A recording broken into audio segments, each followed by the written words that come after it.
Season finale, Bo and the rest of the Mandalorians are escaping, and she's able to get Axe Wolves on the communication system to let him know that the TIE fighters are coming and they're going to destroy the fleet. Axe was the one who escaped to get reinforcements, so he's going to be the first one to arrive to warn these people to get the hell out of there. Thanks to Bo-Katan letting him know this information, he is able to get on their main ship and warn all the Mandalorians that are inside, you guys gotta get off. Go down, go to the fleet, and get the hell out of here. While Axe stays, figuring that he can man the ship and hopefully take out some TIE fighters in the meantime. He knows it'll ultimately result in his ship going down, but he figures he can just escape. Bo-Katan and the rest of her Mandalorians, they also are able to escape, and they get to a safe location thanks to the Mandalorians who were already on Mandor, the ones that were living there. They knew of a hideout. They had hideouts all over the planet just in case, so they just took him to one of those. Meanwhile, Din was getting dragged by a bunch of stormtroopers, but he also was able to escape.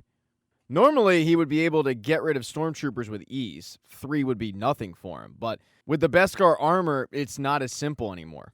And if it wasn't for Grogu and his new mobile droid that he sits in, Din wouldn't have escaped. He would have died. But Grogu saves him. Once Din is cut loose, he tells Grogu, we have to take out Moff Gideon. We can't keep running.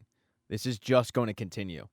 He knows he's going to need some extra help, so he radios R5 and tells him, sneak into the base and hack the system. Find out where Moff Gideon's command center is. R5 hops right to it, sneaking in the base and hacking the system, sending Din the location of Moff Gideon's command center. Now at least he knows where he's going, but he's going to have to get through some barrier shields, which means that R5 is going to have to disable those. And he also doesn't have weapons, so it might get a little messy.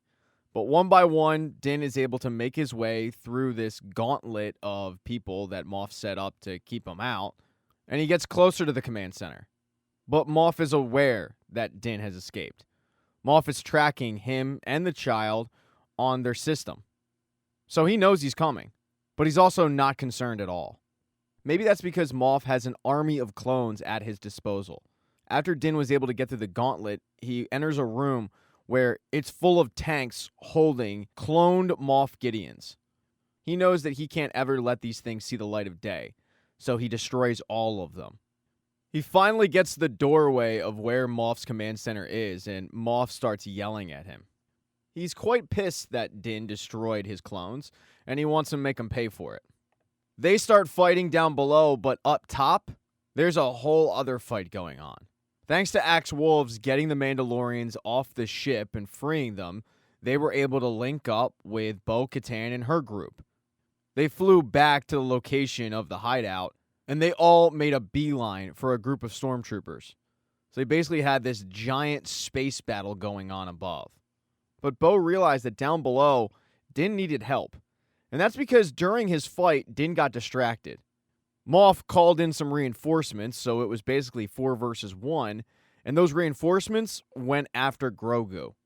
When Din got up to chase after them and make sure that Grogu wasn't harmed, that's when Moff tripped him up, keeping him from saving Grogu.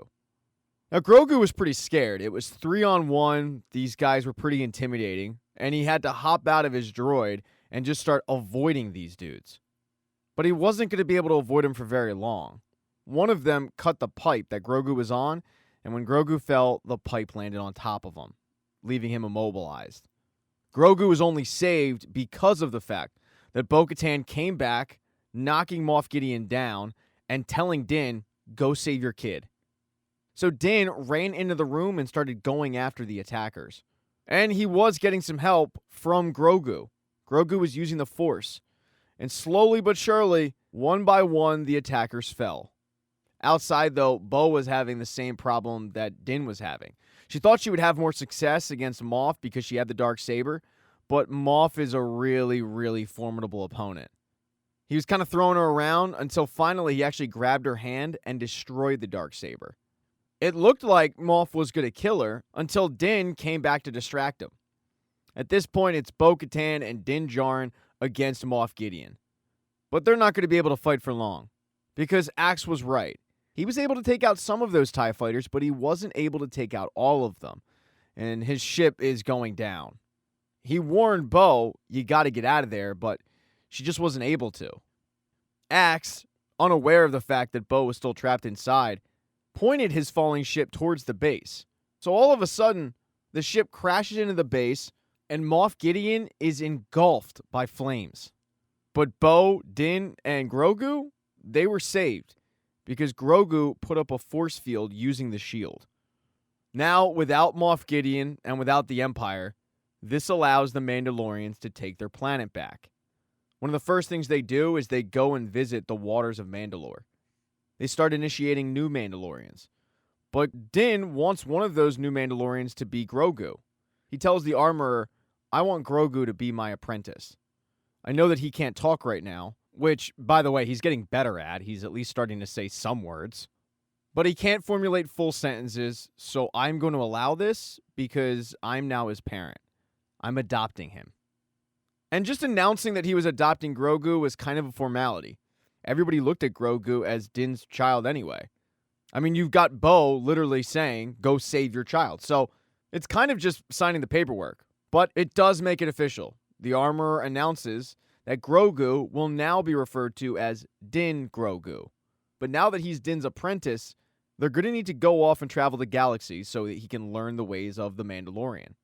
While Din probably had plans on laying low, he also knows that he now needs to get Grogu some experience. So he goes to visit Captain Teva, telling him that he's willing to work for the New Republic, but as kind of an independent contractor. And it's got to be off the books. Really, Teva would be the only one to know about it. But he knows that the New Republic is having trouble policing the Outer Rim, and he could take a job-by-job basis. The only thing he asks in return is for a droid's head. The bar that they're at has a bunch of different droids' heads as kind of trophies, and the one looks a lot like IG-11. It's something that Grogu noticed. Teva agrees, and then Grogu and Din head off to Navarro. Grief Karga welcomes Din back. He rewards him with a great cabin that he can chill in when he's not working. And Din tells him, well, I didn't come empty-handed either. And he introduces Grief to his new sheriff. Thanks to getting that head from Teva, he was able to recreate IG-11 thanks to the droid smiths on Navarro. So, IG-11 is back, and he's now the town sheriff. Din and Grogu then head off to their new cabin and wait until they hear of a job. And that is the end of Season 3. Thank you so much for getting this part of the recap. I really appreciate it.